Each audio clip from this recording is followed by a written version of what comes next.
Good morning, good afternoon, good evening, and welcome to 1% Better, where we take a look at hidden stories in sport. I'm Xylon, and this is the part of the podcast where I ask my co-host, Dr. David Lipman, a medical question. But as has been proven many times on this podcast, our audience is way smarter and way more interesting than me, and their content's way better. So we are going to use one question that Spencer Louderbeck, one of our loyal listeners and our chief meme officer on this podcast, sent in, which is so interesting. Have you had a look at this? Yeah, I mean, I was on the text chain as well, mate. I actually said to you, let's use this as a medical question because he did such a good job with it. So what he did was he followed the following thread on social media, followed up by his own question. The thread was as follows by the first person. The first person said, I knew a surgeon and he once told me, nobody's insides look like how the textbooks say they will. You never know what you're going to find in there once you open them up. And that was easily the most ominous thing anyone's ever said to me. The second person said, when I was taking my first year anatomy lab, we'd occasionally find a cadaver where things would branch off or attach in the wrong order. And when we'd ask our professor about it, he'd just shrug and say, they must not have read the textbook. I love that. Anyway, Spencer's got a brilliant question. He says, some elite athletes have been known to have abnormalities, right? It makes sense that if you're better than everyone at something, surely you are different, literally. I wonder how much we don't know about some abnormalities in elite athletes that are harder to detect, or their consequences are less direct, but still appreciable in their performance. That's such an interesting thought. His thought is perfect, and that conversation, the sort of thread that he sent, like I've had this exact conversation of like it's never the same when you open it up and someone goes, well, because they don't read the textbook. And so it's a very common sort of saying in the medical world and anatomy. I did quite a bit of cadaver work in both my undergrad and postgrad. I assisted in surgeries and stuff, and you can often, the point is really well made. The anatomy we see in textbooks is the most common anatomy, right? I don't know who decided that was the most common anatomy, but it's, the most common anatomy. And sometimes that variant that is most common can be as low as like 30%. So 30% of people have the most common variant and 70% of people have some other thing. Wow. So that's not, I mean, some people say that's scary, but it really isn't, because a lot of this is described. And also like, some of these variants are like, oh, instead of branching off the main artery, it branches off one of the tributaries. So you're like, okay, well, it's basically the same. It's not quite the same, right? But, one of the classic examples, and, there's a few podiatrists that listen to this will always remember this. You're an undergraduate and you have to find this this main pulse in the foot, the dorsalis pedis. And you struggle when you're a student because your skills aren't there and your anatomy's not great. You sort of go, and we used to just quote, I forever go, absent dorsalis pedis happens in 6 to 7% of people. I used to quote it back to the people. Sorry, can you say it slowly because it sounds like you're saying penis. What are you saying? Dorsalis pedis. So it is Latin for the dorsal, which is the top of the foot, which is the pedis, or the it is. It means. Are you saying pedis in Latin? Let me just clarify. Pedis. Okay. There's no N there, mate. Get your mind out of the gutter. Anyway, so you'd say, it's absent in 6 to 7% of people. It's absent in this person. And then the lecturer would inevitably walk up and feel it and go, it's not absent. Try again. Yeah. So anyway, I remember physically, having to sort of bluff my way through a few of these. But anyway, so back to Spencer's question, I think we mischaracterize what talent is. You and I have had this discussion before, personally, offline. But when we look at talent, or when we think about talent, we're often talking about stuff that's very coachable or trainable. Oh, he's a great shooter. He's so talented. No. He wasn't shooting 3 points when he was born.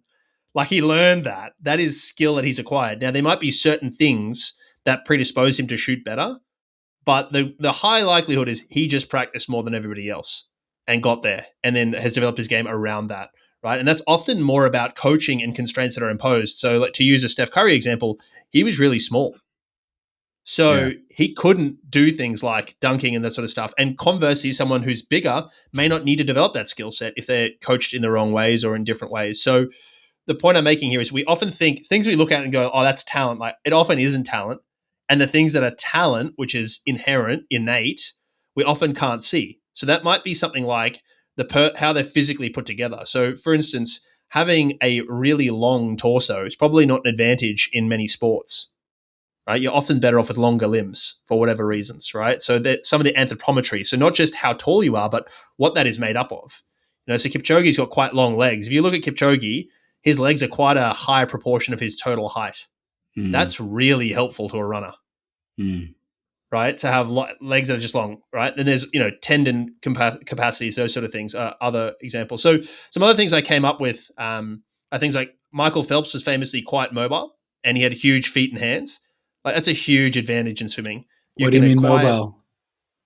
His ligaments were quite lax, so he could get into positions. Flexible, or yes, yep.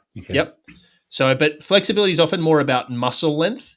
I'm talking more in this context around some of the joint laxity that allows him to get his shoulders into certain positions that you or I might struggle with, like rotation. Exactly, rotation and some of the other positions that you need when you're swimming, particularly, and particularly, a little bit harder for men, like historically. So stuff like that, where you're like, oh, this could be seen as it's a difference, right? And it's an advantage in that context, and it could be a disadvantage in, land sports. Classically, swimmers are not great on land. They're water creatures, not land animals, right? So, and then there's other things like psychological traits. So we often don't think about this. We sometimes talk about like the killer mentality and that sort of stuff. But I think there's some research on personality types that succeed. But I do think there's other things like how conscientious you are. I was literally finishing up a walk here, listening to a podcast of somebody, a sports person, talking about they would basically do, when they were 18, 19 years old, they were late to the sport. And when they were 18, 19, they would do 2 to 3 hours of extra work on 3 days a week, in addition to what was required of them. And, for no gain, they were paying money to do that. And I was just like, and they were struggling to make ends meet. That sort of conscientious behavior, it was like skill work and extra fitness work. That sort of thing, some of that's personality related. And you just don't get that. Some people don't have that, right? Or your ability to, I trained with a guy who was much more physically talented than me. So much more fast twitch athlete than me. But he couldn't stay on a program. He was forever hopping programs, whereas I was very diligent with my programs. And I ended up lifting more than him solely as a result of that. But I think some of that might be my talent, which was more psychological, right? So I'd love to tell you that that wasn't talent, that was all, something else. But, I do think there's that could be seen as talent. The other one is like height in basketball. So the interesting thing with height in basketball is height is absolutely not correlated to success in basketball in the NBA. But in the population, it is 100% correlated with that. The reason is because once it becomes a selection criteria, it stops to be a criteria that discerns outcomes. So because you have to be a certain height basically to play, height stops being an advantage. Whereas on the population level, it is a huge advantage. If you're not a certain height, you are not at all going to be successful in basketball. So I found that quite interesting. But one thing I think is that is very appropriate to this episode is absorptive capacity and the microbiome. So we don't really talk about this in athletes a lot, but the same risk factors for obesity that might predispose people to, having obesity, a hyperabsorptive phenotype that might be microbiome, that might be other aspects or both. That's probably helpful to endurance athletes who are doing high volume, certainly helpful to sumo wrestlers, and certainly helpful to like offensive linemen. So is that the thought that comes to my mind is, and I don't want to offend anyone, but I often see working in professional cycling, once someone retires, they become a sports director, especially after 10, 20 years, they're older now. And if they don't keep up an exercise routine, there are many, let me put it this way. I'm just going to say it in plain English. There are many obese staff members who previously were professional cyclists I work with and have come across in the sport. And when you go look at the results, you're like, oh, wow, this person won a stage of the Giro d'Italia. Wow, this person won a stage of the Tour de France. But they look incredibly out of shape now. Is that what you're talking about? Is that connected to what you're talking about in terms of absorption rates? Could be. It could be part of what's creating that, but they also sit in cars for hours and hours and hours and hours and days and days and days and don't move much, right?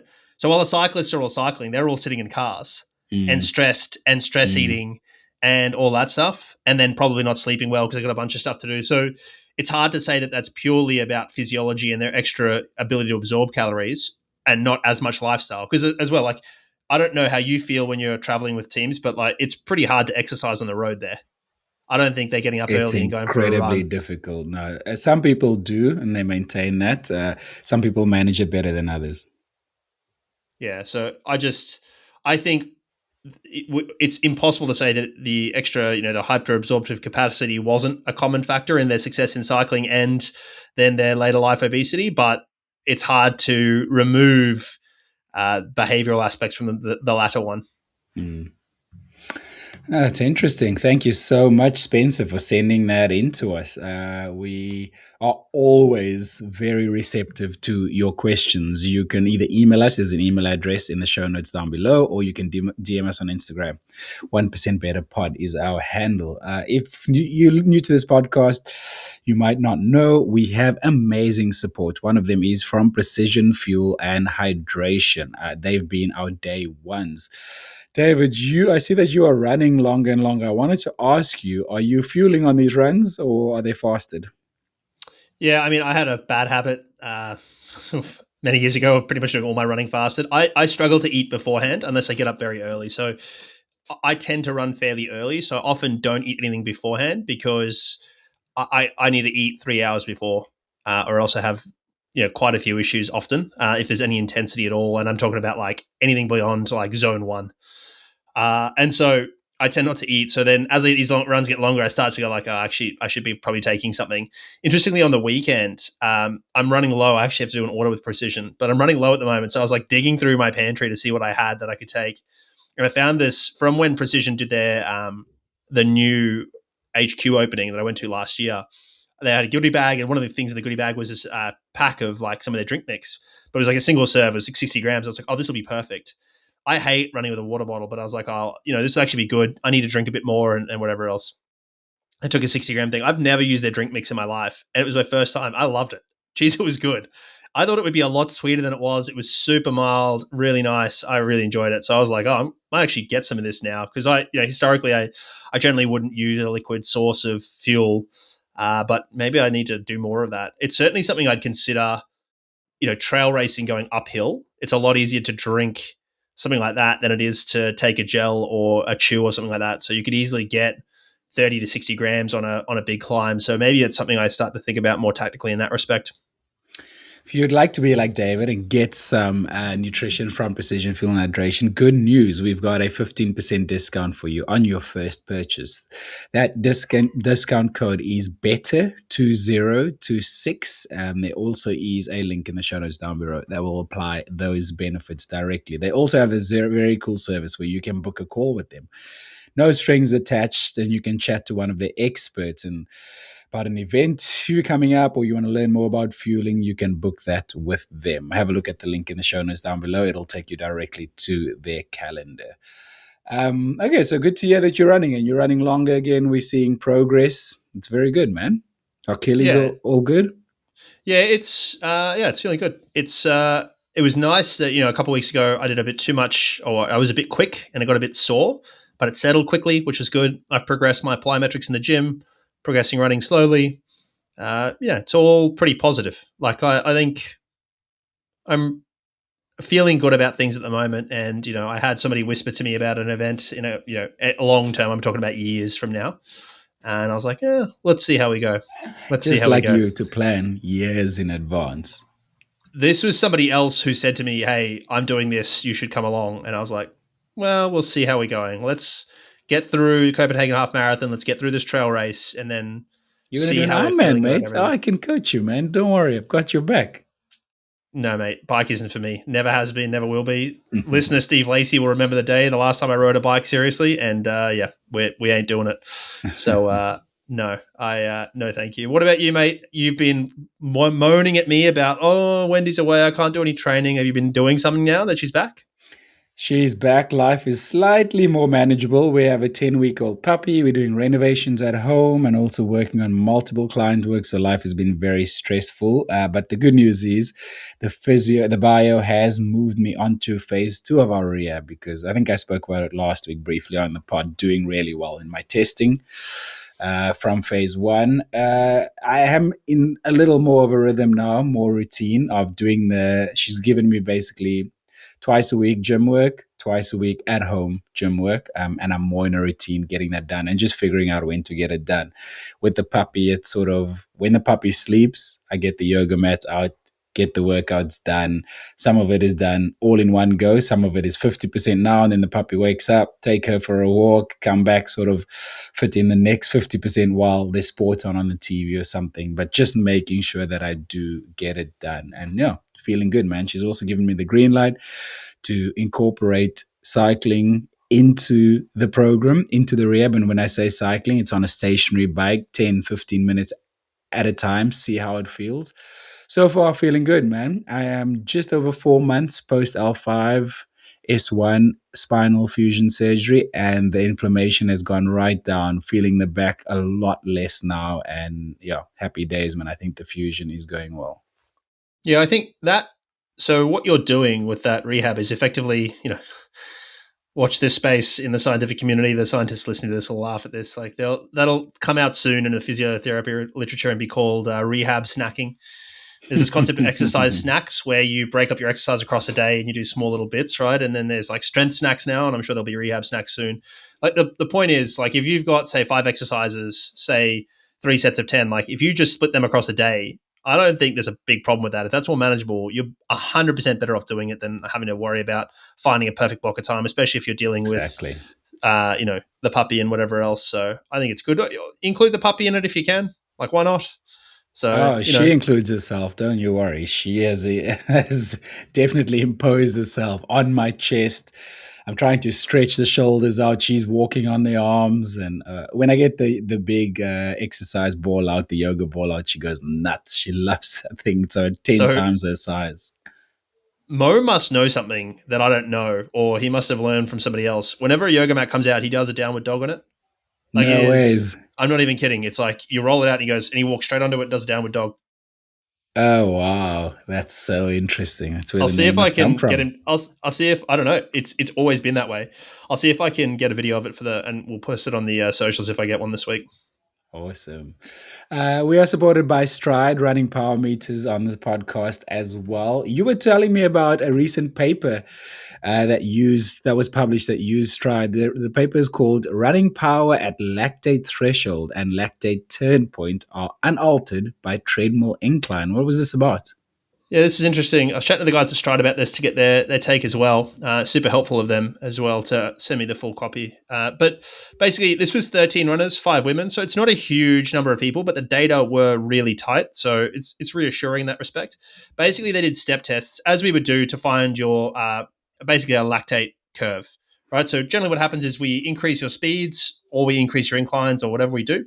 And we watch your lactate change with these different steps, right? You often do them in this study. It was over 3 minutes. You take a lactate at the end of it at the same intensity, and then you step it up, right? And this is very standard in exercise physiology. Then we find our 2 thresholds there. They've called them lactate threshold and lactate turn point. That's just your first and second threshold, right?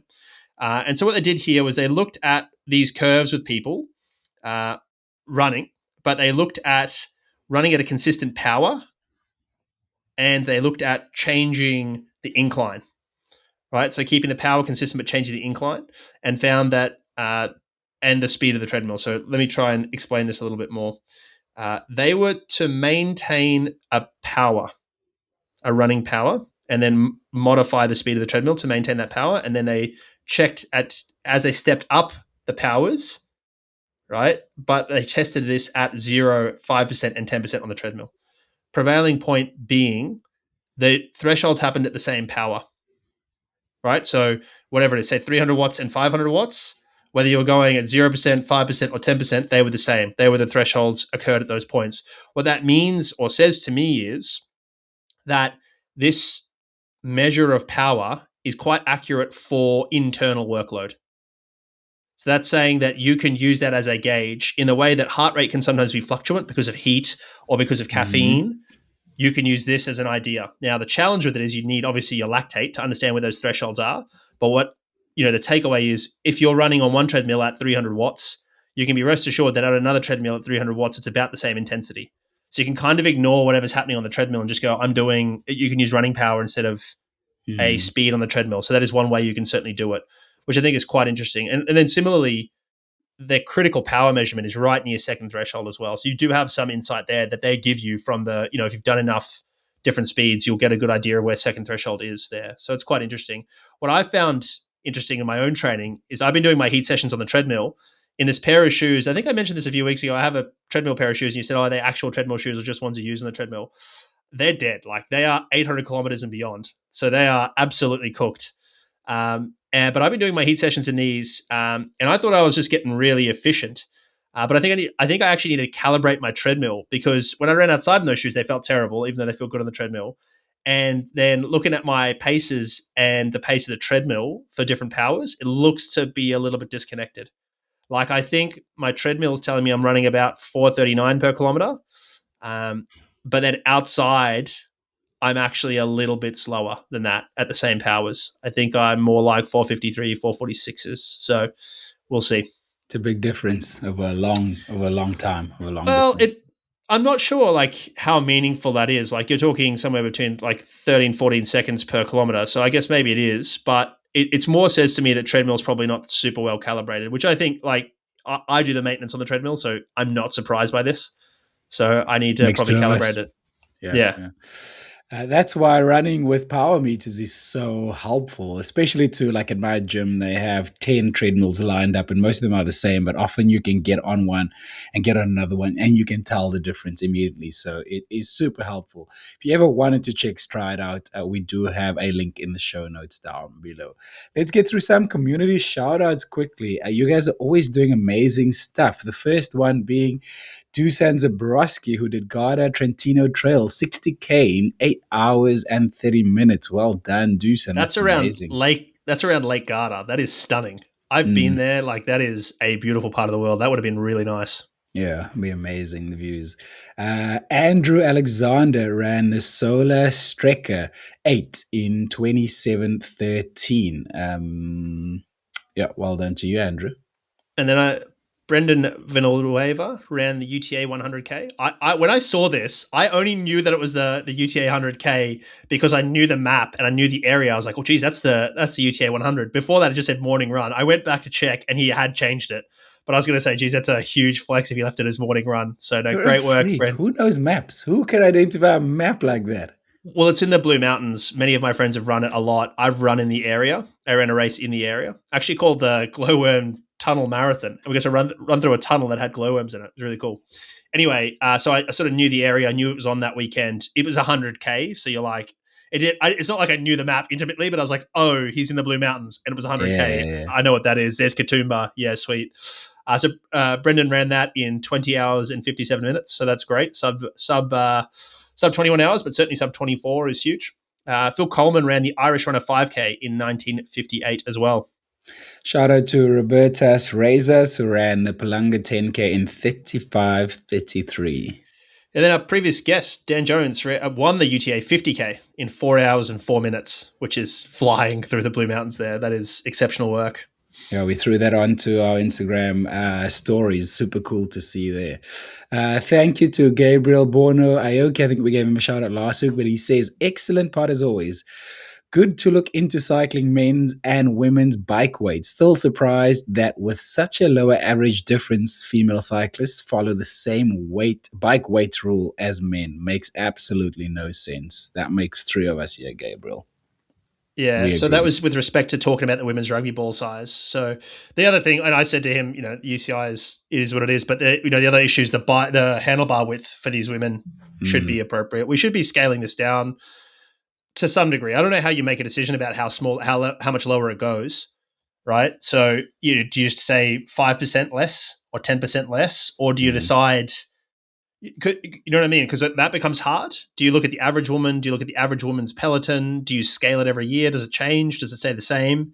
They'd have to do research, look at the data. Every single cyclist, every single team has all the data on all of the athletes, and whether they are they could collate that together for the UCI and then make a decision based off of that. Look at the average weight and then make a decision. Maybe the easiest way to do it is look at the average, get every World Tour rider, men's and women's, find the average weight, and then look at a proportionate percentage of what the bike weight is to that. Yeah, so it might be exactly 5% of the men's body weight. Okay, we just go arbitrarily this year, the women's average is therefore is this, and therefore the bike weight will be 5% of that, and it is that, and it is just set for the rest of the time. Now they're Yeah. riding a bike that is this weight, and we don't care what happens to body weights, and use that because arbitrarily using the men's is much worse than that. But Yeah. I So for people who also, don't know, the minimum weight is 6.8 kgs, I think it is. which is quite heavy, that's probably that's I mean that's 10% of a lot of cyclists' weights. I'm not sure Yeah, about the women's peloton, but I've I'd say had it's a 10% of most men's. I've had a conversation with a high level bike brand founder in the sport who is exceptional. If I say the bike brand name, you will know it. It's one of the best in the business. He invented it. He's exceptional when it comes to engineering, the future, etc. And he told me on a bike ride, it makes zero sense that these rules adhere to the women as well. There have been multiple tests done that show the frames could be lighter for the women. Yeah, they certainly could be, because there's a minimum weight requirement. So there have to be a certain, like, it's not about can we make them lighter. It's like we're not allowed to. So Yeah. I also want to be sensitive to two blokes trying to solve a problem for women on our podcast. So I don't want to say too much, but that's maybe how I would approach it if they paid me. How's that? I'll caveat it with that. Did we have a Spotify poll last time? Yeah, we always have them, and then they come up 2 weeks later because they're open for 2 weeks. We're going to give people time to listen and respond. So there was an interesting poll from our post London Marathon, where I said who won the best performance of the day, and 66% of people said it was Sawe, and 33% of people said it was Adidas, given they had 2 world records and 2 sub twos. So found that an interesting breakdown. No one said Kajelcha. That's unfortunate. Thanks so much to Jay McConnell, who commented on our Strava group. If you haven't joined our Strava group yet, do so. 1% better. Jay McConnell said, in the GOAT formula episode, Xylon had a question regarding energy deficit's effect on decision-making in long events. Everything David said regarding the general impact of fatigue rings true to me. However, I don't think it does Xylon's question justice. I would be shocked if we found that high carb fueling provides no benefit to decision making late in long races, excluding, of course, multi day events where the effects of sleep deprivation start to take over. Are there any data on the impact of high carb fueling to myelin loss? So no, that paper was only released like last year, and it was an observational paper, very small. So I mean, it was published in Nature. You can Google it. I googled it to double check over the weekend after getting this question. So it's all we are hypothesizing that this is an energy problem, and it's good reason to think that. But there's certainly no certainty. We'd also need to reproduce this repeatedly to be sure of it, right? I do agree. I hypothesize the more you fuel anything, but certainly carbohydrates, probably the better off you're doing mentally towards the end of a race. I mean, we've all been there on a training run or a training ride as well. But yeah, I mean, we're so far away from knowing this. Interestingly, there is some research, to speak to our bonus episodes that we're releasing midweek and an energy series. The last in that series is on ketones, and Ato and I do touch on this a little bit, but there is some interesting research on using ketones late in a race that looks at dopamine levels and focus, and seems to have benefits there for using ketone monoesters late in a race for focus reasons in ultra endurance events. So that's quite interesting as well to note.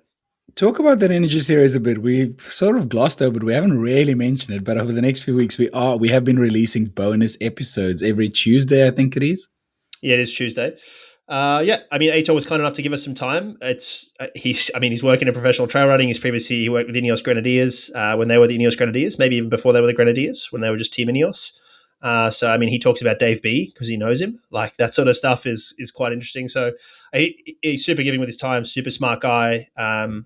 Yeah, really appreciate his time. So I'd encourage people to listen to them. They're evergreen. They're not time sensitive. You can listen to them. I would encourage you to listen to them in order, but they are not time sensitive. You can listen to them whenever you want. So maybe keep them for a rainy day or something like that, or go listen to them now. Give you bonus content. So just enjoy. And if you do like them, please follow Ator. His links are in the show notes, and maybe put out some social media to thank him, because I know we certainly got some thanks from people, and I sent them across to him, and he was super appreciative of those. So yeah.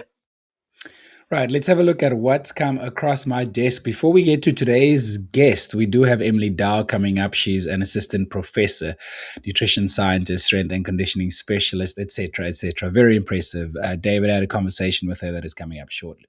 Let's talk about the Football World Cup. It is coming up. What does Shakira have to do with this? She's doing the halftime show, mate, in what's kind of like a Super Bowl halftime show. I just found this to be hilarious because she was announced, and then I saw a classic social media post stating that she'd been to more World Cups in the last 20 years than Italy because this will be her Uh, fourth. I work with so many Italians and I cannot bring this up. The fact that they're not in the World Cup again. It gets real serious. Yeah, so she went to 06, 2010, 2014, and 2026 she'll be at. So that is her Uh, fourth in the last 20 years. So yeah, that's all I had to say on that. I'm looking forward to the World Cup, but that's brutal. I saw she won a massive tax bill where she was taxed. I can't remember by who, but she won a case this week after many years, and the government owes her gazillions and gazillions. So Well, she this did World tell us Cup, that her hips don't lie. exactly. This World Cup is looking and sounding very expensive. So good thing she's got a few extra dollars to spend. Zegama happened over the weekend. It is a trail marathon known for its challenging climbs, the wild crowds, and the unpredictable conditions. What happened? We saw all of that. It was brutally wet. Everyone thought we wouldn't see a record, but I'm going to mispronounce this name. I'm just going to say it as I would pronounce it, which is Tove Alexandersson. It's certainly pronounced slightly differently because she's Swedish. So she's this fascinating athlete. I didn't know much about her. I thought she was young, as in new, like sort of 20 years old. She's actually not. She's a multi-sport athlete. So she's coming from an orienteering background predominantly. But she does some ski mountaineering. She does trail running. She's obviously Salomon athlete. She set a new women's course record and people thought it wasn't the year for that. And she just dominated this race. So she's won world championships in orienteering, ski mountaineering, and trail running. She won world champs in all of them. So she won last year's Impressive. short course world champs in the trail. So she ran 4:08, breaking Ninka Brinkman's previous record of 4:16. But she won this race by over 15 minutes. And I sent you a video and you loved it and you want to talk about this she was coming towards the finish line. There was a bloke, and I can't remember his name, from Brooks. He was a Brooks athlete, and he stopped at the corner and let her go have the finish line moment and then finish the race, which I thought was really classy from him. I love that. It is a pet peeve of mine. I've noticed it in a lot of marathons where the women's leader is coming in to finish, and then there's a guy who's like finishing, I don't know, 12th or 17th or whatever, and then they are in her photo finishing shot or moment. There are races, obviously, that splits the finish line so that they like account for that, so that they can have the women's winner have their finishing shot. But the races that don't have it, I get so annoyed. Like, it's the leading lady. It's the first lady you see who's coming past you, who's about to win. Like, you finishing seventh, just get out the way and let them have their moment, man. So kudos to him. I understand it in the trail space. I would definitely do the same in the trail space. I also understand the opposite in the road space, which is I'm trying to run as fast as I can here. And like technically I'm a competitor of yours. So I kind of understand that. I wouldn't want to be in their shot. I'd be trying to, separate myself Go from right to the edge of the shot. road. Yeah. That I'd be trying to do that. But yeah, I do understand. I do think it's incumbent on the racers to go like, hey, actually, we need a clean finish line shot here. And listen, there's money to be made from that clean finish line shot, so they're going to want to do it. So I think Boston you should be. Does that, right? They all do it. They all sort of split them off a little bit. Listen, some races it's worse than others, right? Like in something like New York and Boston, you probably have fewer men's finishes around the women's finishes because of there being women's only races. But when they're not women's only races, London's the other example of that. When they're not women's only races, so like Chicago or something like that, there's men streaming everywhere, right? Because there is a group of men who all run in that space there. So, that's an advantage in terms of pacing for the women, but yeah, obviously not for the finish line shot. Yeah. Let's move on to the Diamond League. The season kicked off in Shanghai. You were messaging me saying if you have time today, watch Diamond League. It's starting. I managed to catch the highlights package and really, really enjoyed it, man. What did you make of it? Yeah, early in the season is always a mixed bag. The Southern Hemisphere athletes do better because they're coming off their summer and their season, so they're kind of peaking already, or maybe come on, South Africa won the 100-meter fair and square. Don't come with excuses, man. Come on. Well, Akani Sabini got like 9th as well, so like it's not. I wasn't saying that. I'm talking about Southern Hemisphere in general. Like the Australians ran really well as well, so let's not. That guy did run well in the 100 meters. It was impressive, but yeah, that 100 was pretty competitive as well. That was quite interesting to watch. So worthwhile going to watch that 100. But I was really the performance of the day, hands down, no questions asked, and this is very rare, is the Dutch shot putter, Jeske Schiller. So she won, but I don't know if it was an upset, but I wasn't picking her to win. I should have probably been picking her to win. I don't watch a lot of shot put, but I didn't think she was a favorite. So she's got a good history. So she threw 21.09 though, which is a Diamond League record, which beats Valerie Adams' record, previously Valerie Villi, so the New Zealand shot putter who was dominant for ages. So that's quite surprising. This is the first time in over 21, first time over 21 meters since 1999 in the Diamond League. Wow. So like this is a proper throw here. Yeah. It's the furthest throw by any woman since 2012. So like this is a proper throw here. The thing that's particularly interesting with Jessica is that she's not that tall. She's 5'8", and one of her competitors, Chase Jackson's 5'10". To give you and height is a huge advantage when you're throwing a heavy implement, right? Because your release angle is higher and all those things. So you probably have longer arms as well. So again, you've got more height on your release. So that was quite interesting. But yeah, she did win the World Championships and the Diamond League last year. So it probably shouldn't have been as surprised as I was. It's just that I don't take enough notice of shot put in general. And I think she was sixth in the Olympics. So a good athlete, and I shouldn't have been that surprised, but I was a little bit surprised. Probably the most ominous thing for the day was the women's 200, which was pretty stacked. Shericka Jackson looked very good. She won that. So that's a bit of a... She always looks like she has a point to prove. Like, oh, yeah.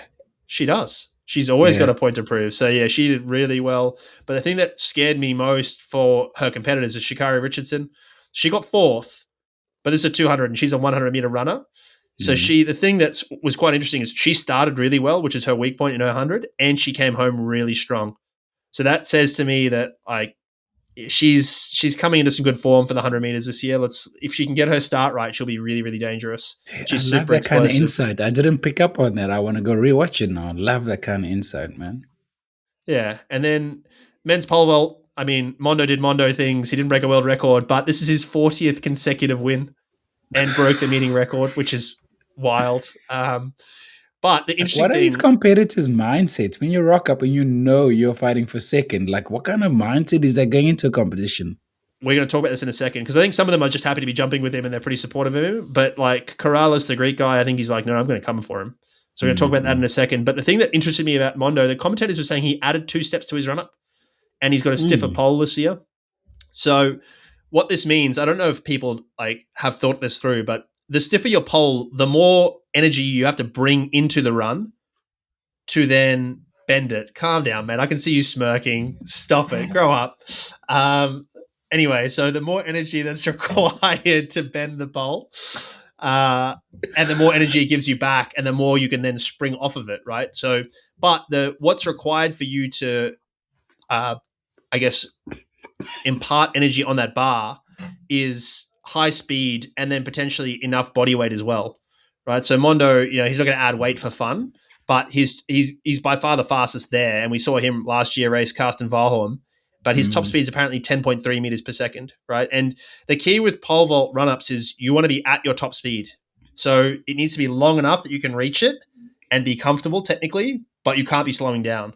So it can't be, that's why you don't have a 100-meter run-up or something like this, right? So they're generally somewhere between 20 and 30 meters or so, I'd say. So it's quite an interesting... I thought that was all really interesting. You're a child, and so I had a chuckle at me making stiff pole comments. What was the thing you spoke about the foot earlier? With the lame dorsal... The dorsalis pedis, yeah. Yes, okay. And stiff poles. Okay, carry on. Okay, mate. Mine out of the gutter. Anyway, so Corrales, the Greek pole vaulter, so he failed, but he flew over 590, like by a lot. He cleared that by a lot. So he only just cleared 6 meters last year, but this jump, he went well over 590. And then he just went up because he's like, I'm just going to compete with Mondo. So he's kind of like, all right, I'm just going to try and compete with Mondo. He was the only one that looks like he has a chance, like following him last season, who looks like he has belief that he can get as close as possible to Mondo. Exactly. That is exactly right. So he's just keen on competing. So I think that's great. The lucky last thing I want to talk about was the 800 meters for the men's. This finish. Wow. It was a great race. I would, if you haven't watched this and you're interested in 800s, go watch this race, pause the podcast here and go watch it. But anyway, Mark English, who's ironically Irish, won this. And it was a really smart late move from him. If you watch him, he sits back and just comes through late when everyone else is running in mud. He just comes through the field, glides through and wins it, finds a way through. Which, speaks to some bad tactics in terms of letting people through, I think. But, so be it. You can only do so much when you're running in mud so late in the race. But he beat the guy from Botswana who started celebrating early. And I was like, and he narrowly hit the line. I was Oh, like, oh, painful. you only do that once in your Shooting career. blanks. He was shooting blanks with that gun, man. But I think You, age also maybe plays a role in experience because Mark English, I think he's 33.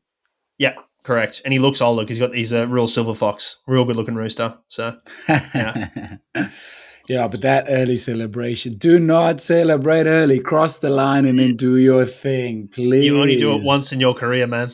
You only do Oh, it once. never do it again. Thanks for that. Do you know when the next Diamond League is by any Yeah, chance? this week, mate. Okay, where? So they're thick and fast. I'm not sure. Give me a second. I'll find Probably it for you. somewhere. I'm guessing somewhere in Asia as well, so that you travel isn't Yes. Yeah. too impacted. Exactly right. They clump them, and it's also like time of the year in different spots. So, 23rd of May in Xiamen in China, and then Okay. 31st of May in Rabat in Morocco, and then Okay, so when we talk about what we're watching this weekend later on this podcast, that's what I'll be watching for sure. correct. Okay, let's get to Emily Dow. You had a very good conversation with her. Looking forward to hearing this. Was it a good chat? Yeah, really enjoyed it. So I really appreciate her time. Super giving with her time. I think there's a lot here for people from endurance athletes, but just generally health wise as well. Talking about gut health and that from somebody who's done a PhD in the space, right? Not some other person. So it confirmed a lot of my biases, and yeah, it was just great. She also runs, which is super helpful, I think, and she lifts weights. So yeah, it was great. Awesome. Without further ado, let's get to Emily Dow. Assistant Professor Emily Dow is a nutrition scientist, strength and conditioning specialist, and educator currently on faculty at the University of Arizona. She completed her Bachelor of Dietetics at Arizona State University before completing her Master's in Nutrition and Human Performance at Logan University. Following this, she returned to Arizona State University to complete her PhD in Exercise and Nutritional Sciences. And having completed this PhD, she worked as a postdoctoral researcher at ASU College of Health Solutions prior to taking her current position. Her work spans the breadth of the gut-brain axis, exercise physiology, female physiology, in addition to the ways that we can leverage science to support physical and mental performance. The self-proclaimed professor of the dark arts is a mixture of lab rat and field mouse, ensuring a healthy mix of laboratory and real-world science in her endeavors and work. Having an initial love for lifting, heavy things, and some Olympic lifting, Emily has seen the light and is now running a little bit to complement her lifting. Emily, welcome to the 1% Better podcast. Thank you for joining us. Thank you for having me and for that very, very accurate and that was a high quality introduction. So thank you for that. No, very much appreciated. It's interesting. I stumbled across you on social media, and you have a great social media. So we'll direct people there. We have links in the show notes. Your Instagram is great. I really enjoy it. You're part of a new generation of academics who see the value in this sort of stuff and starting to see the need for communication in forms that people will consume. So I'm, as somebody who feels has a visceral reaction to the thought of doing some of the videos you can do so well, I stumble upon you and very, very much in admiration of it. But it's interesting then doing some research for this, how similar some of our paths have been in terms of things like, the lifting and the running and all that sort of stuff. Granted, I ran first, then lifted, then ran, but I did resonate with that. So yeah, it's great to have you on here. We really do appreciate your time. I've done quite a bit of research in preparation for this, and I wanted to start off by asking you the question: how much vinegar do you eat? Oh boy, that's funny. Yeah, I mean, I don't do anything super structured with vinegar the way that my dissertation work might suggest. But I actually do eat a lot of vinegar, mostly just because I enjoy it. I find it delicious. So probably some form of vinegar at least daily, if I had to guess. Mostly like salad dressings, stuff like that. Great. And so let's go into it. Let's go into the dissertation. That was the hope, is that we could use that as a fun way into your dissertation. What was your dissertation on? Can you explain it a little bit for listeners? Yeah, so it was kind of a complicated undertaking that I didn't really realize when it was born. But essentially, what we did is we exposed people to a 12-week strength training intervention. And everyone that was involved in the study participated in that same strength training intervention. But half of our participants were also supplementing vinegar throughout that entire time. And then half of our participants were not. They were taking like a placebo vinegar. And the funny piece about that is that like my PhD advisor is like the vinegar researcher, at least here in the United States. And the placebo vinegar is essentially, it's sold as, it's what you see on the shelves as like apple cider vinegar pills because it's so ineffective. And she's demonstrated that consistently throughout her work, that it's a suitable placebo option. Interesting. Yeah, that's like a funny little, that has a whole backstory associated with it Yeah. as well, where those companies did not like her research very much, as you might imagine. Unsurprisingly, yeah. Yeah, so that was essentially the structure. And what we were looking at was specifically, we were most interested in cognitive outcomes and then outcomes related to gut barrier integrity.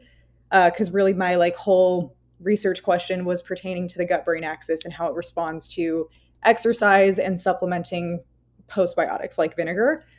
But we kind of found some interesting things on the sidelines of that. That haven't been published yet, but it kind of like opens up a whole door of additional questions, as these projects often do. Yeah. Okay. Well, let's double click on some stuff. I mean, I think we have a very educated listenership, but let's just do a couple of definitions just for the sake of it. Let's go prebiotics, postbiotics, but also probiotics, because I think that most people would be aware of probiotics, but the other two I think are a little bit more. Probably going to read a few more scientific papers for that for most people. Yeah, so essentially, the way to think about it, probiotics are the living cultures. So those are the bacteria themselves. And then prebiotics are essentially what they consume. So predominantly fermentable fibers, non digestible carbohydrates. And postbiotics then refer to the like microbial metabolites that are produced when those bacteria ferment those prebiotics. So you kind of have like the food, the organisms, and then the byproducts of that process. Yeah, I like to explain it as if you plant a fruit tree, that's the probiotic. The fertilizer you use is the prebiotic, and the fruit that comes off of it is the postbiotic. So That's a great kind of analogy for that. how I like to think about it for people, because I spent a long time trying to get my head around it many years ago. But then let's talk about, you talked about barrier integrity effectively. How would you define gut health? I mean, that's a ridiculous question, but also I think someone like you who spends a lot of time thinking about it might have a helpful way to think about it for people. Yeah, that's such a great and big question. And it's never the answer that people expect, because a lot of the time when you talk about the gut microbiome, and even in the literature when it's discussed, a lot of the time you're looking at composition, you're looking at things like diversity. So because really what we're speaking to is an ecosystem that happens to live inside of us. And so the diversity of that ecosystem is a really useful marker for quote unquote gut health.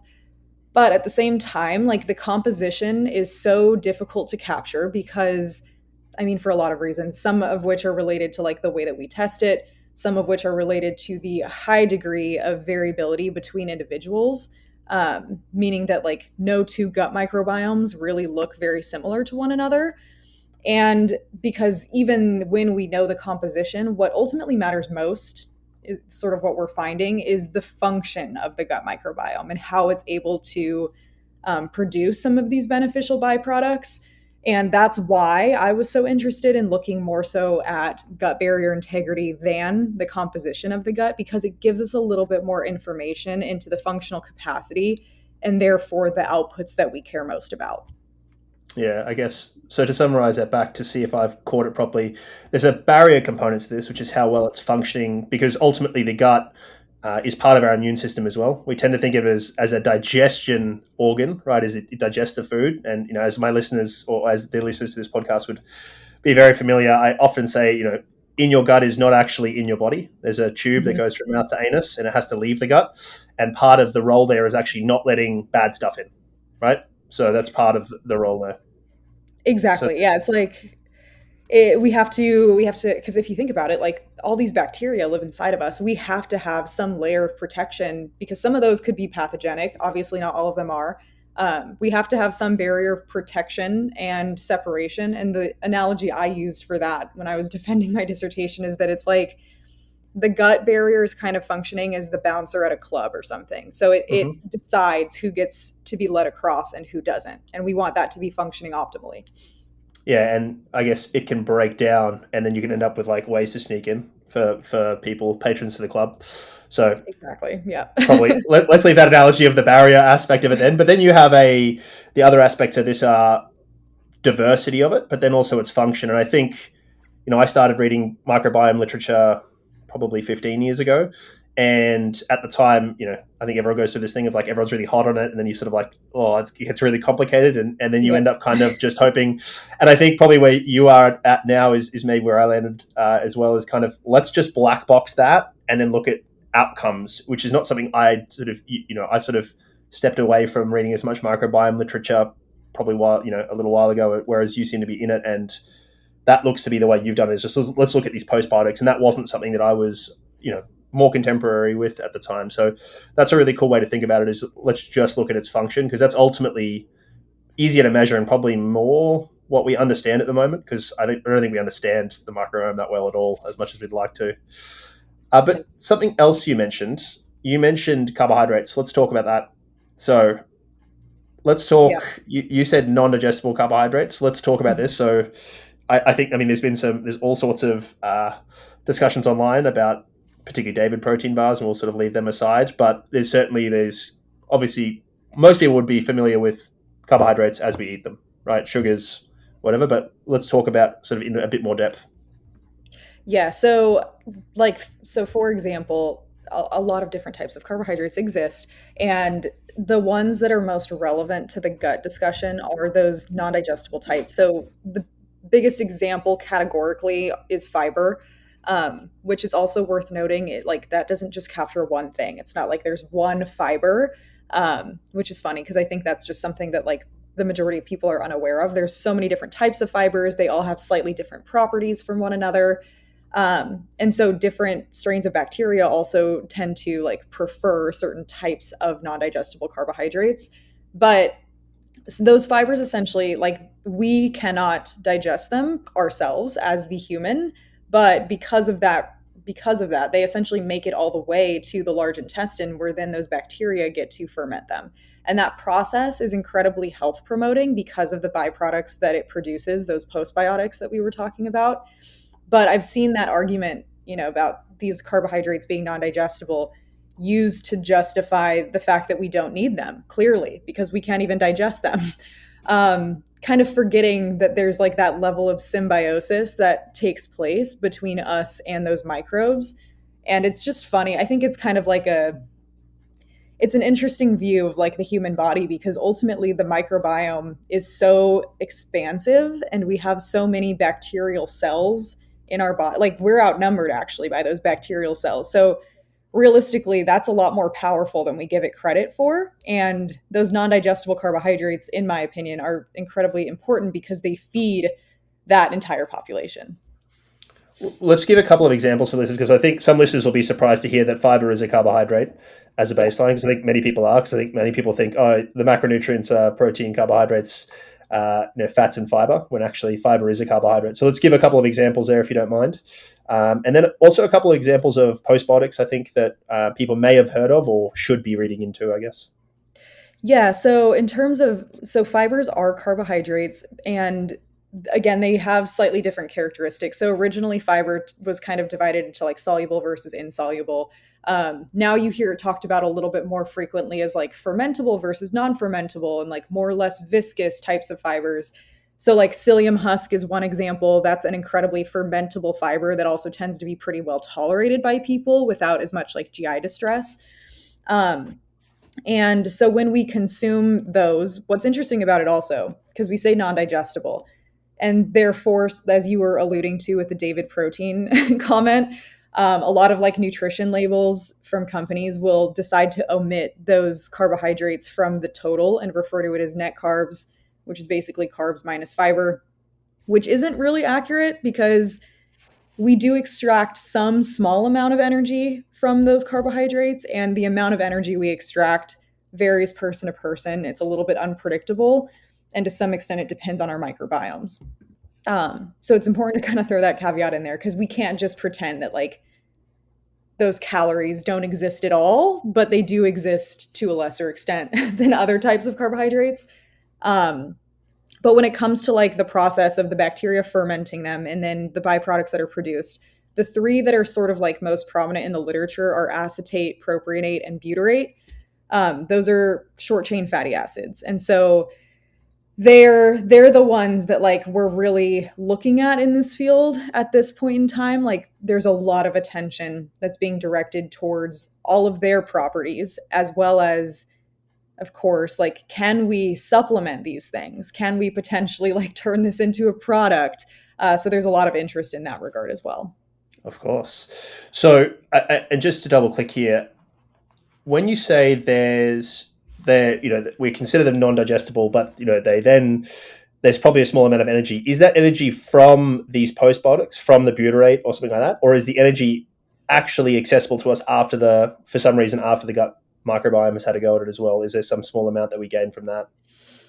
It's my understanding. That's a good question. My understanding is that we extract a small amount of energy like from that process that happens at the level of the gut microbiome. The short chain fatty acids do contain some amount of energy, so I would imagine that is a part of that contribution. But it does vary. Like on average, because a normal like 1 gram of carbohydrate typically contributes about 4 calories. On average, we typically extract about 2 calories per gram of fiber. But again, that really varies widely person to person. And I would imagine that has to do with the functional capacity of their microbiomes. Yeah, no doubt. There's a huge microbiome component to that we may or may not ever understand. It's one of those areas. I had another interesting question for you. When did you last take probiotics? Oh boy, I haven't taken probiotics since I started researching this. So I think I was in undergrad probably. It was when I first learned about the microbiome, and like many people, I was very enthused, and so immediately thought that was the right step. Sorry, there goes my mic. You're good. So is there I guess, why do you not take them is the first question. And then is there a situation in which you may take them? Okay, yes. So I don't take them. This is kind of a harsh analogy. I consider probiotics kind of like shooting a shotgun. We don't necessarily, it's impossible to be precise with them at this point in time, because when we think about a probiotic supplement, it typically will contain like a couple of different types of strains that are generally considered beneficial bacteria. We're introducing a lot of those when we consume probiotics. And the thing is, because our microbiomes are so variable person to person, and we don't know what our microbiome looks like at the time that we're introducing all those strains, we're disturbing an ecosystem in a way that could potentially be beneficial, and it could be the opposite, realistically speaking. Now, the likely amount of harm is probably quite small, but it's very possible that you could be introducing strains of bacteria that you already have an overabundance of, and therefore it's, if anything, pushing you further into what we would refer to as dysbiosis. So it's just impossible to know. And I've heard like anecdotally of people who take probiotics and feel worse, and that would be my guess as to why that would be. They also don't tend to colonize very well, so we see them like they're detectable if we were to measure the microbiome while we're taking them, but they don't necessarily establish long-term changes very effectively.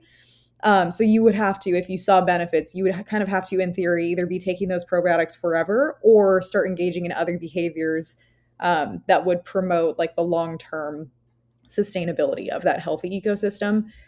In terms of cases in which I might, if I were to be able to assess someone's microbiome and identify specifically what they needed, that's a possibility.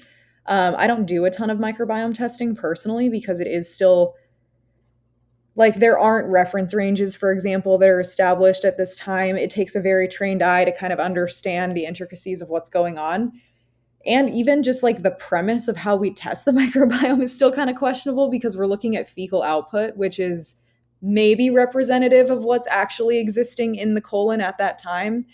So there's just so many question marks for me that it feels like a little bit of a waste of effort and a waste of money when there are other strategies that are honestly easier and less expensive and more simple that could elicit more prominent effects.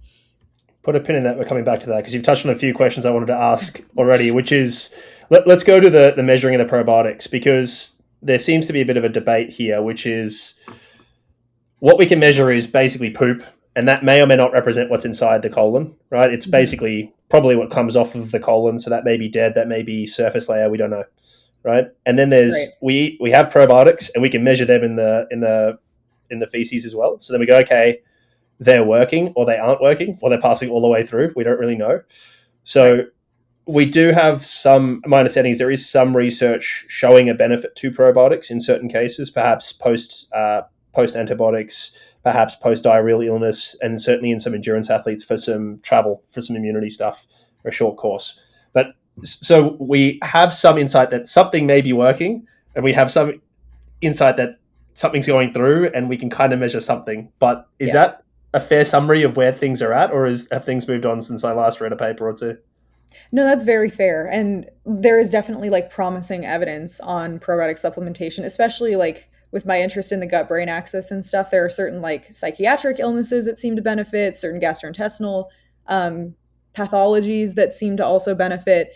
But, you know, there's always so many follow-up questions with that in terms of like, as you know, as someone who's conducted quite a bit of research, like what sort of potential considerations do we need to take into account with those results in terms of like the population that we're looking at, potential like sampling biases there, those sorts of things. So it's like too early for me to recommend broadly to everybody, but I do think we will be able to establish like a more targeted approach to like when it does make sense to introduce them and for whom. Yeah, I mean, listen, again, 15 years ago, I was bullish on a fecal transplant as well. So, you know, and you always think that Moore's law applies to research, and then you realize that maybe Moore's law does apply, but it's getting more complex, not less complex. So it's a bit challenging. But one thing I wanted to ask is, how stable or volatile do you think the adult microbiome is? That's such a good question, because it's very stable. And that's something that, I mean, there are circumstances in which it can be more volatile. Such as like long-term or very repeated antibiotic use. That's like one of those considerations where it could be perturbed enough to like mess things up for a little while. But generally, like the microbiome is almost fully established by the age of like 3-4 years old. The majority of change happens in those very early stages of life, and especially at birth. And then when we consume breast milk and things like that. So it's pretty robust in adult life, aside from some of those perturbations from antibiotic use and things like that, which is also part of why like a lot of the research looking at shifts in the microbiome, they can pick up on transient shifts that happen after like dietary adjustments, for example, spanning days, weeks, etc. But it also seems like those shifts return to baseline pretty quickly. So really like the magnitude of change at the level of composition that we can expect to see isn't as huge as you might believe or be led to believe by the media. But there are ways to like, it definitely is worth considering with like antibiotic use and things like that. It in those circumstances, it might be worth experimenting with things like probiotics as well.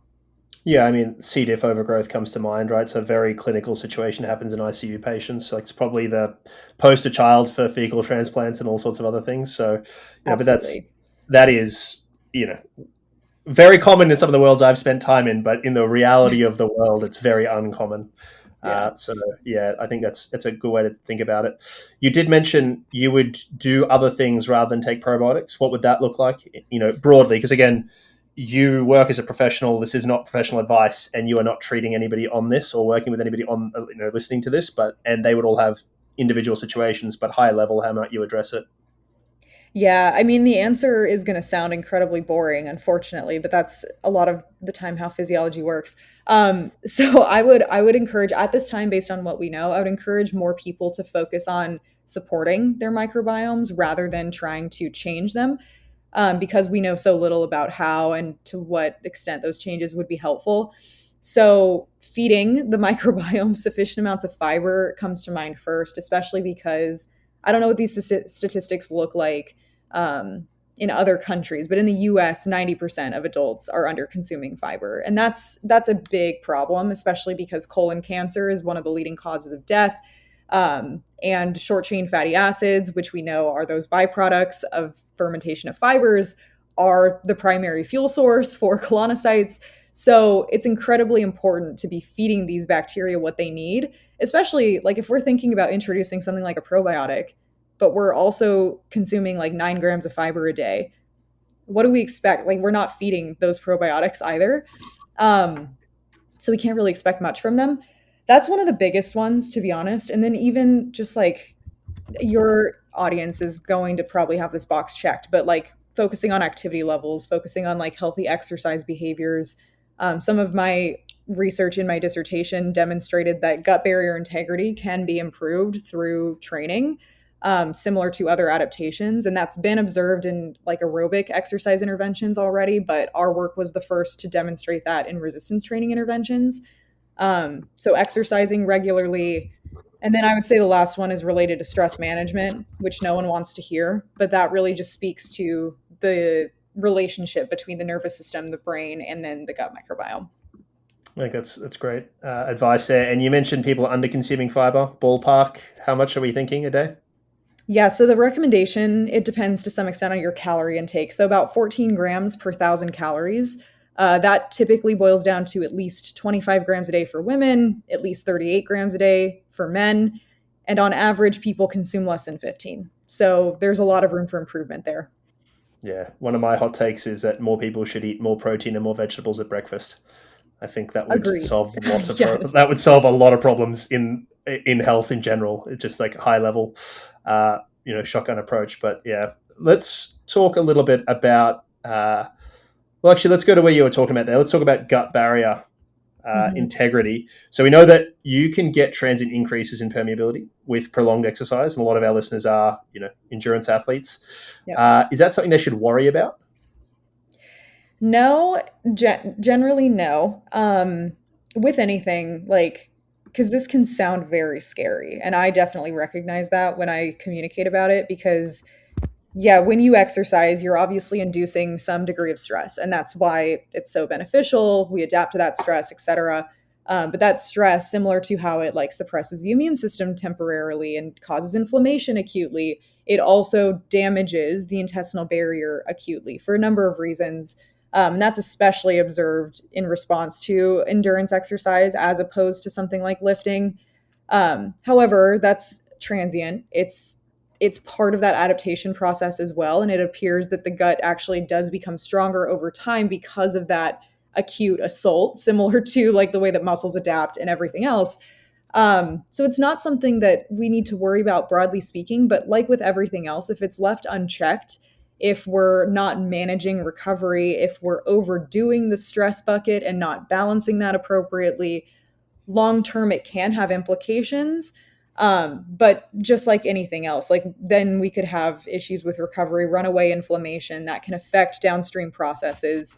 So not to a larger extent than anything else, really.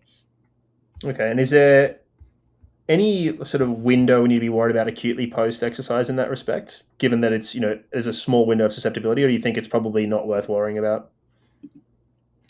I think it's probably not worth worrying tremendously about. However, it does also play heavily into GI symptoms, which is obviously a problem for so many endurance athletes. It's one of the primary reasons that people DNF races. And so it is worth, I think, knowing about in that regard. Like, okay, my gut, part of why I'm experiencing these symptoms, and it is only a part of it, is related to the way that my gut is responding to the stress of exercise. And the reaction that we get from that process can be mitigated over time by intentional, obviously, like exercise stress management, but also like the way that we fuel our training, both pre, during, and afterwards, especially when it comes to like gut training and sort of practicing whatever approach you're going to take on race day. All of that becomes important to consider from a symptom management perspective, which I think is oftentimes the most important consideration for that population.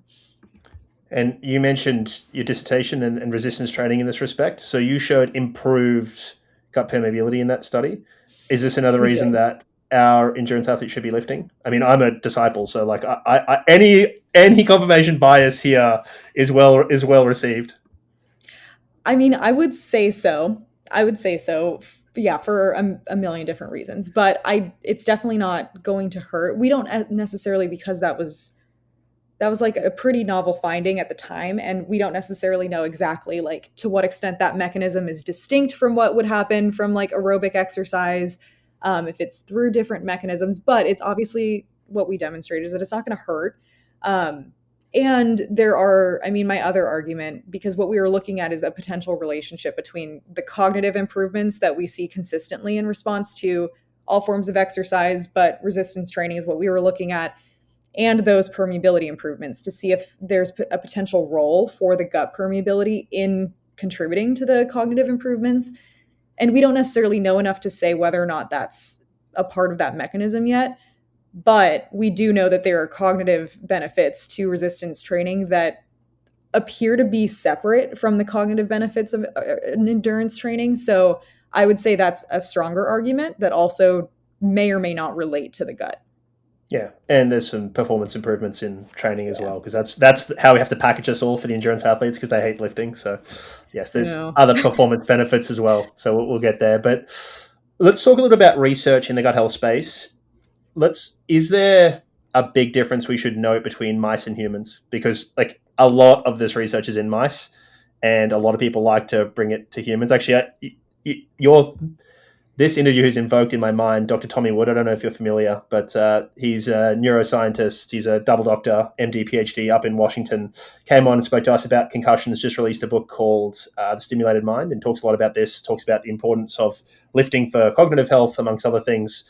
But he also talks about, I think I saw him recently say that there's something like 90 treatments for stroke that work in mice that don't work in humans. And I think it was just a really good reminder that we do research in mice that really helpful model, very little of it transfers across. 100%. And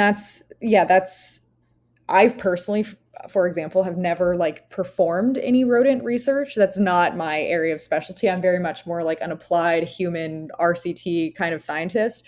But yeah, when I was doing all of my lit review stuff for my dissertation, for my master's thesis, almost all of the research right now is in rodent models when it comes to the microbiome. And there's a good reason for that too, because it's very difficult to, like, a lot of this work will wipe out the gut microbiome of these rodents. So we have examples of what's referred to as germ-free mice. So we can compare like the absence of a microbiome versus like we can control very meticulously certain traits of the microbiome in ways that we could never do in humans. So there's obviously value in that, and that's why it's the first step in a lot of this work. But absolutely, it's not all going to translate, which is fascinating to me because, like, for example, a lot of the vinegar research that I was citing in my dissertation is in rodent models, and we don't necessarily know yet if those same mechanisms are going to be at play in humans.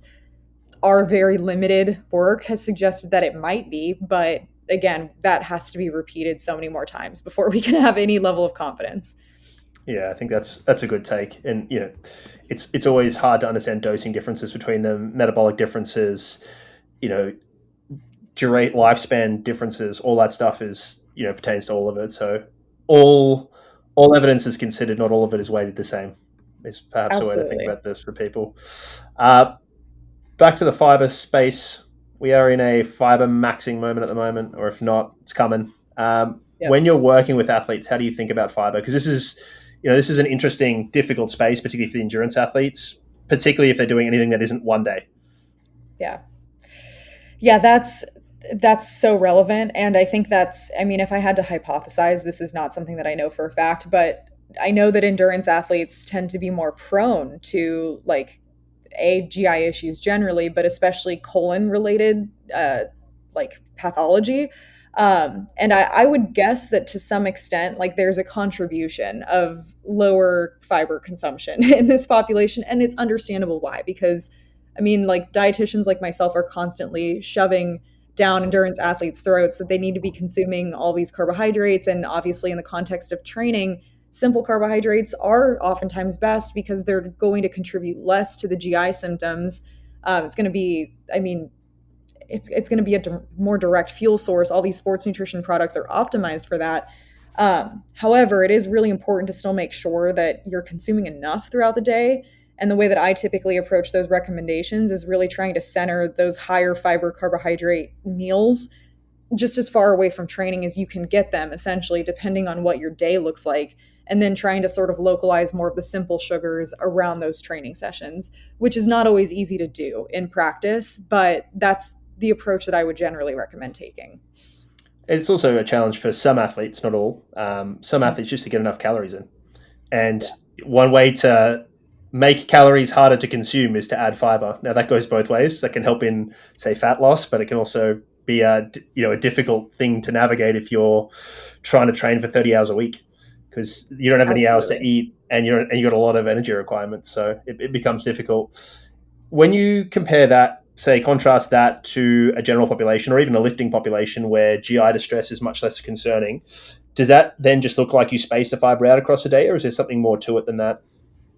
That's generally what I would recommend. There are, of course, it to some extent depends on like the training context. Because sometimes, it is still valuable to think about like going into a lifting session well fed, quote unquote, although it's less of a big deal because we're not like fully depleting glycogen stores. There's going to be plenty of opportunities to replenish them. But like, for example, maybe someone who lifts in the early morning, I might recommend they have some simple carbs beforehand if they can't tolerate much else. But then, yes, I recommend kind of spacing their fiber throughout the day otherwise, especially because if you go from eating very little, like let's say you are one of those people that averages like 10, 15 grams of fiber a day, you do not want to ramp that up like very quickly. That is going to be associated with some GI symptoms, and then you're going to correlate that with fiber being bad for you or like not working for you, when in reality what needs to happen is you need to kind of titrate your dosing up over time. And it can, of course, in that sense be helpful to spread it out throughout a day as opposed to having like one meal that's a total fiber bomb if you never consume that much fiber at once in your life. Especially because when I say that, like people tend to seek out either like raw vegetables, which are hard for most people to digest, or like the high fiber Franken foods, like the low carb, high fiber tortillas and things like that, which tend to be poorly tolerated by a lot of people when that much is introduced at once. Yeah, or just everything needs to now be high fiber, and then, instead of a gradual increase, you're increasing everything. It's like anything, right? Training loads, et cetera, et cetera, et cetera. We need to ramp this up slowly. There's actually a good paper, probably the only paper I've ever seen on athletes and fiber. I'm sure you've read it. It was released relatively recently. I can't remember who the author's on it, but I'll put it in the show notes. It's open access. Really good a discussion about how to ramp up as well. So I think that'll be helpful for listeners who are interested in the space. Do you have any sense of an athletic microbiome, what that looks like, or if there's any difference? There are differences. And most of them are positive in the sense that we see like a higher proportion of those short chain fatty acid producing strains, which is a huge net positive. Specifically butyrate producing strains, I believe, are more abundant in like the athletic microbiome, quote unquote. So there are like compositional shifts, and it's like you were alluding to earlier, it's so complicated in terms of like characterizing the strains versus the whole order of that ecosystem, and the Latin terminology can get so confusing for people so quickly. But we do see like high order shifts that appear to be very health promoting and beneficial, which makes sense.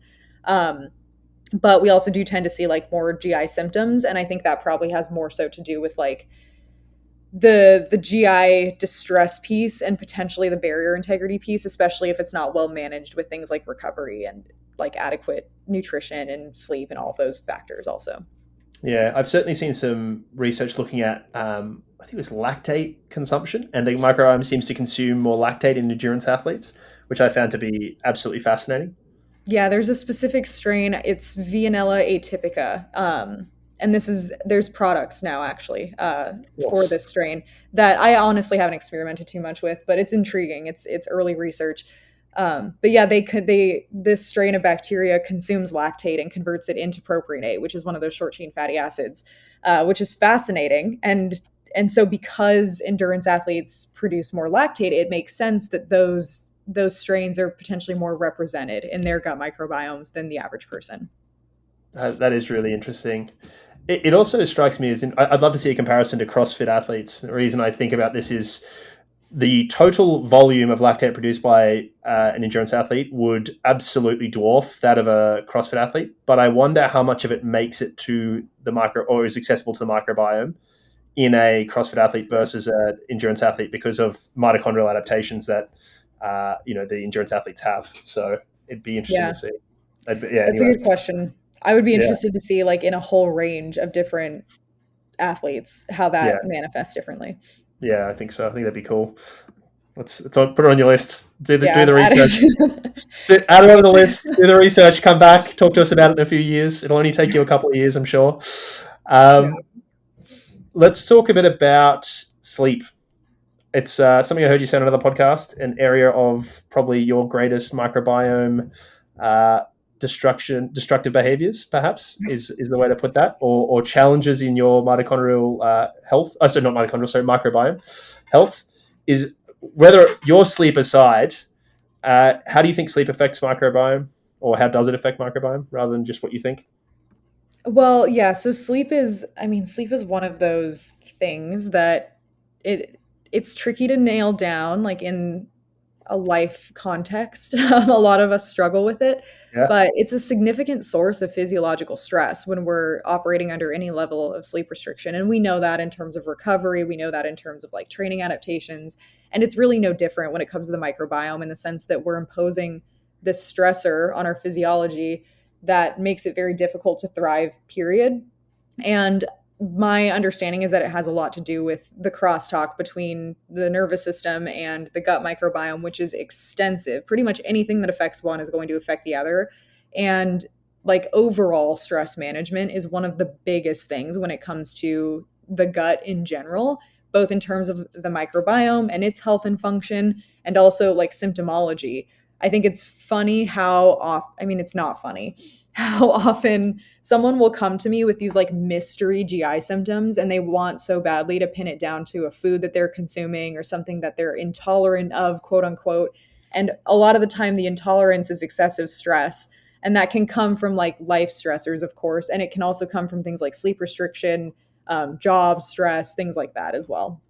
Yeah, I mean, IBS is a classic example. Flares and remits with stress, all these things, right? And it's a huge part of that, and it's crippling in some people, and it's really interesting, really difficult. I've got a friend who's in metabolic psychiatry, and she's talking a lot about, like, this impact at the moment. So it's interesting. She went through medical school with me, and she was like, all that crap you were saying to me in medical school about the gut microbiome, now I'm, like, learning about it.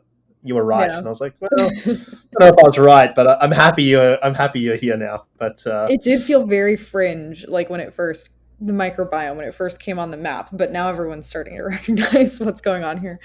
Yeah, I think so. And that's good, right? And I just think, like anybody, you get really bullish on it, and then it sort of wanes, and you take your probiotics and you stop, and all those things. So, and then you start just eating a bunch more vegetables and go that way. But I want to get to you a little bit. Like, what does training look like for you at the moment?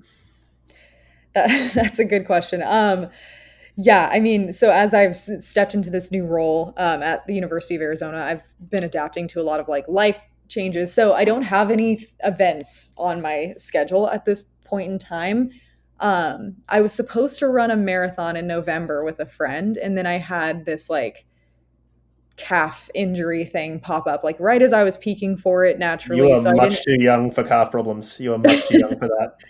I agree. Thank you. I think it's fine now. I just had to kind of, like, scale back a little bit, figure out something. It was connected to some other, like, longer term issues. Fine now, ramping training back up to an extent. Like, I'm running a few times a week, no crazy mileage or anything. I also lift, like, probably 4 times a week. I still do some Olympic lifting, but I'm not competing in that anytime soon. I'm kind of in, like, maintenance training for fun mode at this point in time, but I do plan on probably racing sometime next year. I just think I'm probably more of a trail person than a road marathon person. So that's more of what I'm looking ahead to in the future. Love that. And ultra distance, short distance, like, where do you lie in that? I'm leaning towards, I think my sweet spot is probably, I could be completely wrong. I think my sweet spot is maybe going to be, like, the 50K distance, because the shorter distance stuff is fun. That's mostly what I've done up to this point. But man, does it hurt in a specific kind of way. And I think I am built for like the dull, like long-term pain tolerance as opposed to like the short, intense pain tolerance. So I think that's more my speed, is like a leisurely 50 kilometers in the desert, snacking the entire time. Desert, which is you can keep that. I'll take the mountains. Thank you. But no, I agree. My hot take is that like the best distance to run is somewhere between 20 and 50 Ks, preferably on trail, less 50 Ks on road. Like that comes down a little bit, but yeah, no, I agree with you. Yeah. What excites you in microbiome research at the moment? What is there that you're looking at and going, I can't wait to read more about that, or it's coming around the corner, or I've heard about this, or I know this research group is doing this and I'm interested in that? Yeah, I mean, so I'm very intrigued still by the whole like postbiotic, like exogenous postbiotic line of research, not because ultimately like the takeaways there are going to be, okay, I can just supplement this thing instead of like supporting the process that produces this thing endogenously that already exists. So it could easily become perceived as like a shortcut, but I think it's going to also give us a lot more insight into the mechanisms that are at play.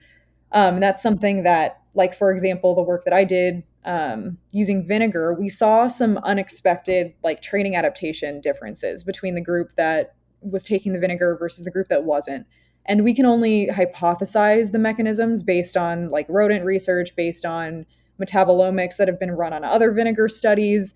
But that's something that me and my PhD advisor would really like to see happen, is more of that like mechanistic look under the hood type of approach that is also happening at the same time as we're looking at actual relevant outcomes and being able to actually connect those dots.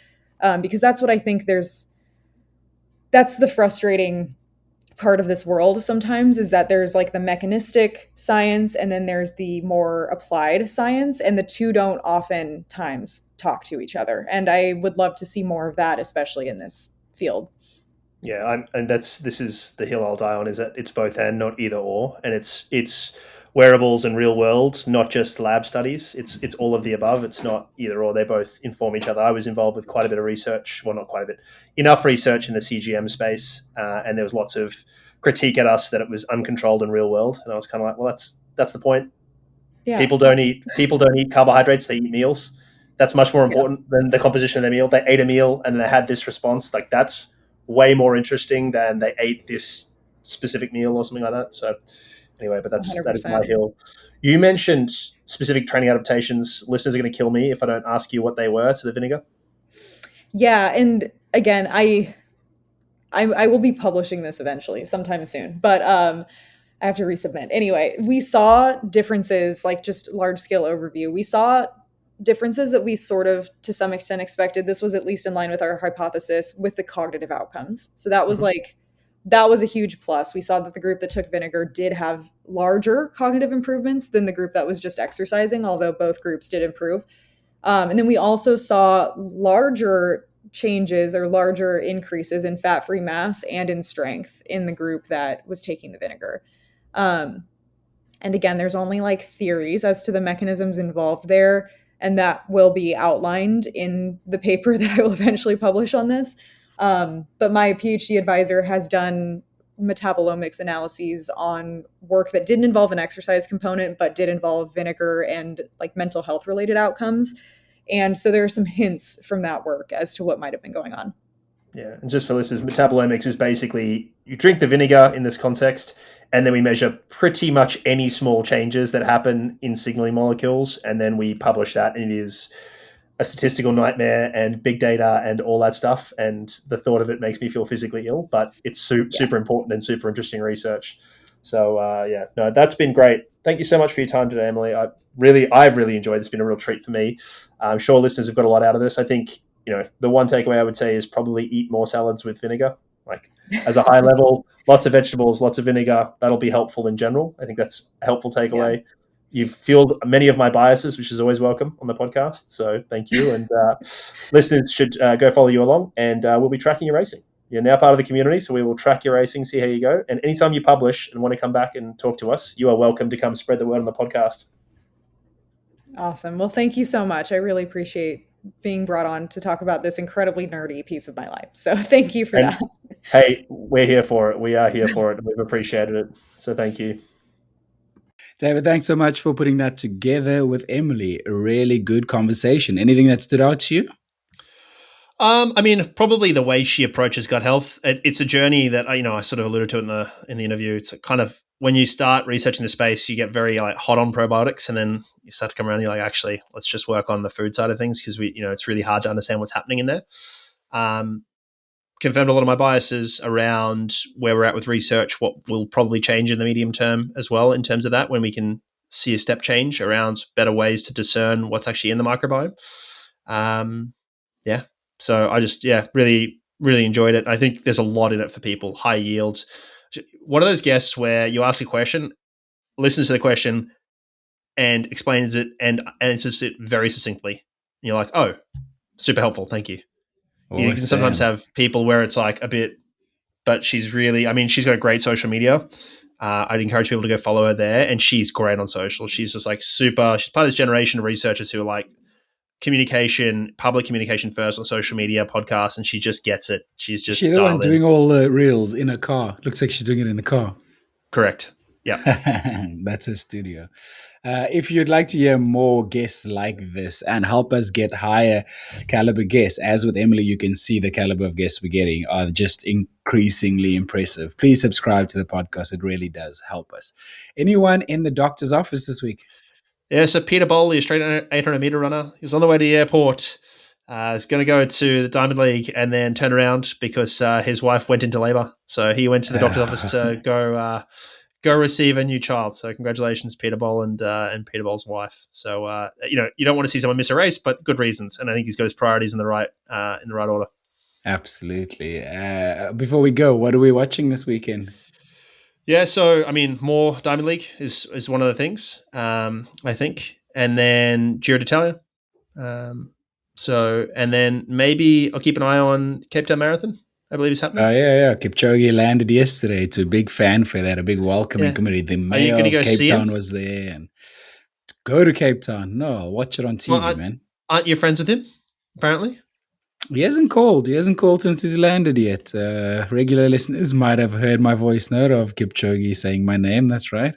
Would have been nice to see him. But actually, no, I'm not going to say I'm looking forward to see how he goes. I don't have high expectations, but looking forward to seeing him in the race, and great that he's here. Yeah, I'd need to look at the field. I mean, he's going to get top 10. The question is just like, is he podium or not? And that would depend on the quality of the field. And I'm not sure where they're at, because they're not a World Marathon major yet. I'm not sure they'll have the quality of the field, so he could win it. Let's have a look. So, I am bummed. That was the last marathon I did 2 years ago, so bummed to not be there. It's a really cool vibe. Really like it. Are you getting this year's T-shirt, mate, or not? David's referring to me having many Cape Town Marathon T-shirts, even though I've only completed it once because my insurer is the title sponsor. So I get free entries every year and get a T-shirt, a finisher's T-shirt.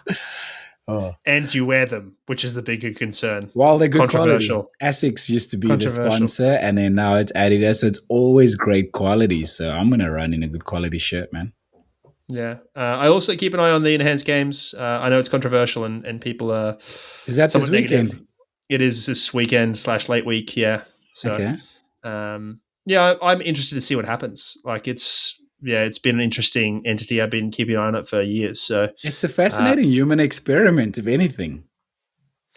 Yeah, I mean, there's people who are saying things like you shouldn't be following it because they're trying to sell you something. It's like, what did you think was going to be the plan?